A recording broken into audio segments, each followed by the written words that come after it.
Exodus chapter 22, Protection of Property. Whoever steals an ox or a sheep and slaughters it or sells it must pay back 5 head of cattle for the ox and 4 sheep for the sheep.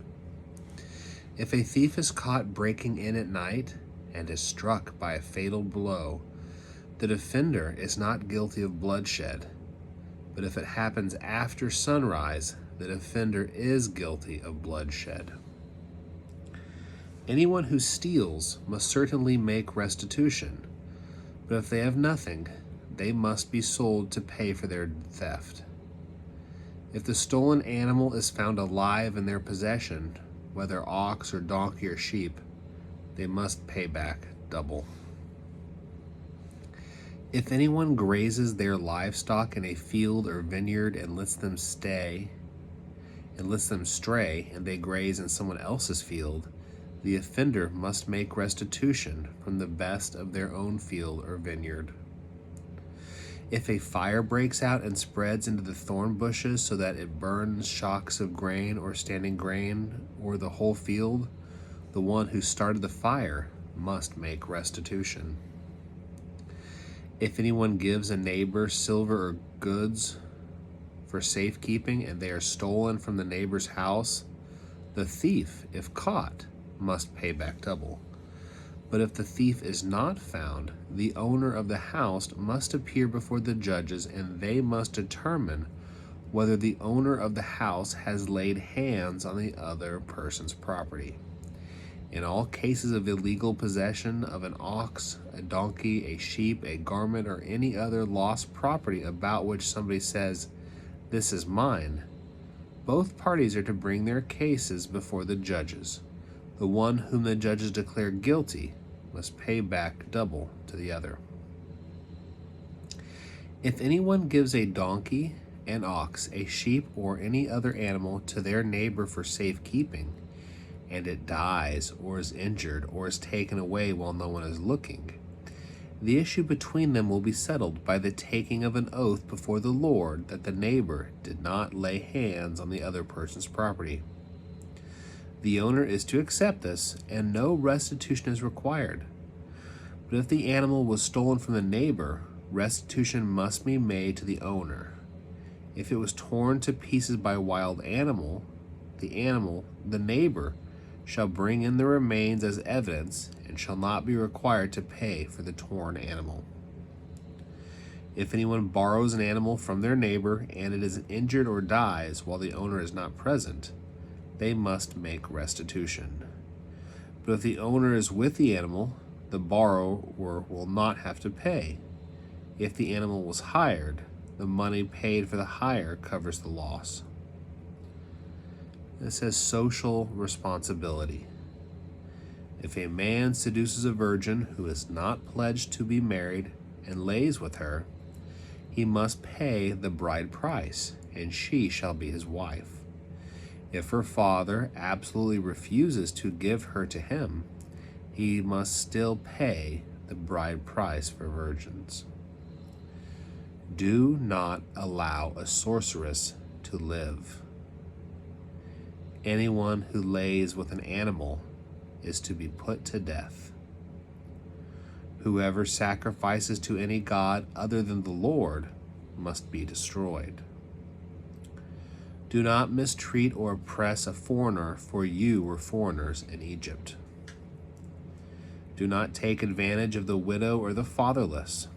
If you do, and they cry out to me, I will certainly hear their cry. My anger will be aroused, and I will kill you with the sword. Your wives will become widows, and your children fatherless. If you lend money to one of my people among you who is needy, do not treat it like a business deal. Charge no interest. If you take your neighbor's cloak as a pledge, return it by sunset, because that cloak is the only covering your neighbor has. What else can they sleep in? When they cry out to me, I will hear, for I am compassionate. Do not blaspheme God or curse the ruler of your people. Do not hold back offerings from your granaries or your vats. You must give me the firstborn of your sons. Do the same with your cattle and your sheep. Let them stay with their mothers for 7 days, but give them to me on the 8th day. You are to be my holy people, so do not eat the meat of an animal torn by wild beasts. Throw it to the dogs. Exodus chapter 23, Laws of Justice and Mercy. Do not spread false reports. Do not help a guilty person by being a malicious witness. Do not follow the crowd in doing wrong. When you give testimony in a lawsuit, do not pervert justice by siding with the crowd, and do not show favoritism to a poor person in a lawsuit. If you come across your enemy's ox or donkey wandering off, be sure to return it. If you see the donkey of someone who hates you fallen down under its load, do not leave it there. Be sure you help them with it. Do not deny justice to your poor people in their lawsuits. Have nothing to do with false charge, and do not put an innocent or honest person to death, for I will not accept the guilty. For I will not acquit the guilty. Do not accept a bribe, for a bribe blinds those who see and twist the words of the innocent. Do not oppress a foreigner. You yourselves know how it feels to be foreigners, because you were foreigners in Egypt. Sabbath laws. For 6 years you are to sow your fields and harvest your crops. But during the 7th year, let the land lie unplowed and unused. Then the poor among your people may get food from it, and the wild animals may eat what is left. Do the same with your vineyard and your olive grove. 6 days do your work, but on the 7th day do not do work, so that your ox and your donkey may rest, and so that the slave born in your household and the foreigner living among you may be refreshed. Be careful to do everything I have said to you. Do not invoke the names of other gods. Do not let them be heard on your lips. The 3 annual festivals. 3 times a year you are to celebrate a festival to me. Celebrate the festival on unleavened bread. For 7 days eat bread made without yeast, as I commanded you. Do this at the appointed time in the month of Aviv, for that month you came out of Egypt. No one is to appear before me empty-handed. Celebrate the festival of harvest with the first fruits of the crops you sow in your fields. Celebrate the festival of ingathering at the end of the year, when you gather your crops from the field. 3 times a year all the men are to appear before the sovereign Lord. Do not offer the blood of a sacrifice to me along with anything containing yeast. The fat of my festival offerings must not be kept until morning. Bring the best of the first fruits of your soil to the house of the Lord your God. Do not cook a young goat in its mother's milk. God's angel to prepare the way. See, I am sending an angel ahead of you to guard you along the way and to bring you to the place I have prepared.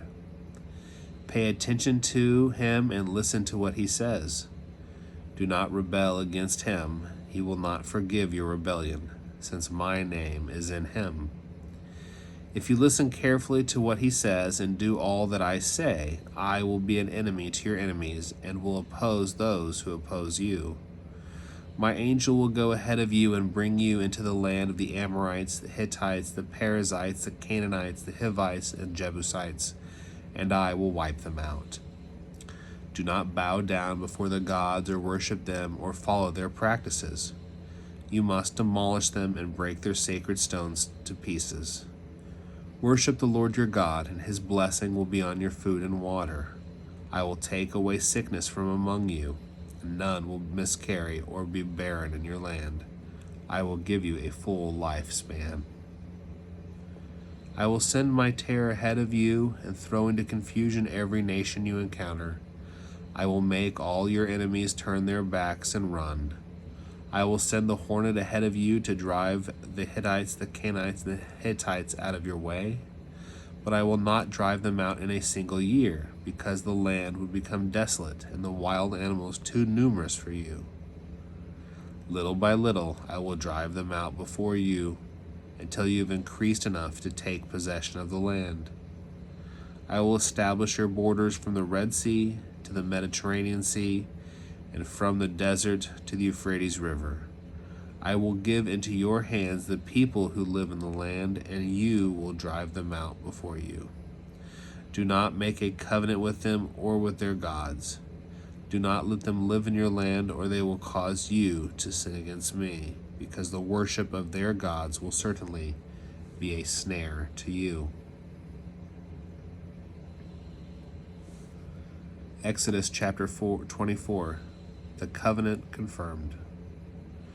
Then the Lord said to Moses, "Come up to the Lord, you and Aaron, Nadab and Abihu, and 70 of the elders of Israel. You are to worship at a distance, but Moses alone is to approach the Lord.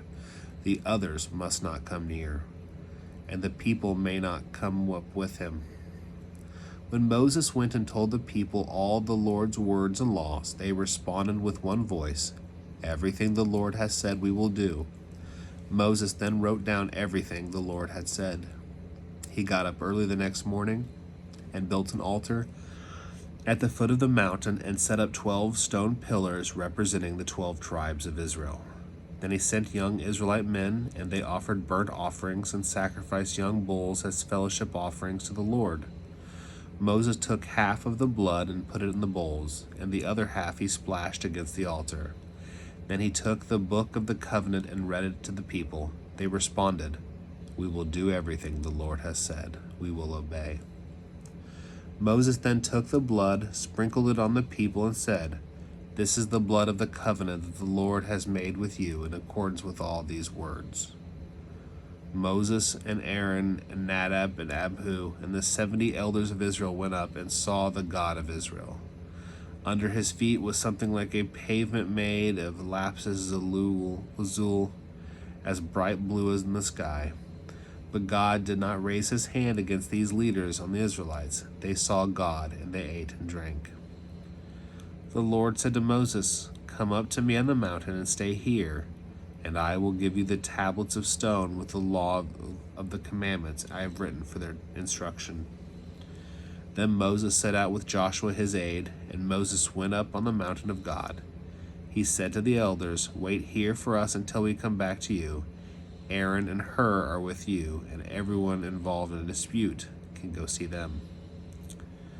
When Moses went up the mountain, the cloud covered it, and the glory of the Lord settled on Mount Sinai. For 6 days the cloud covered the mountain, and on the 7th day the Lord called to Moses from within the cloud. To the Israelites the glory of the Lord looked like a consuming fire on the top of the mountain. Then Moses entered the cloud as he went up the mountain, and he stayed on the mountain 40 days and 40 nights.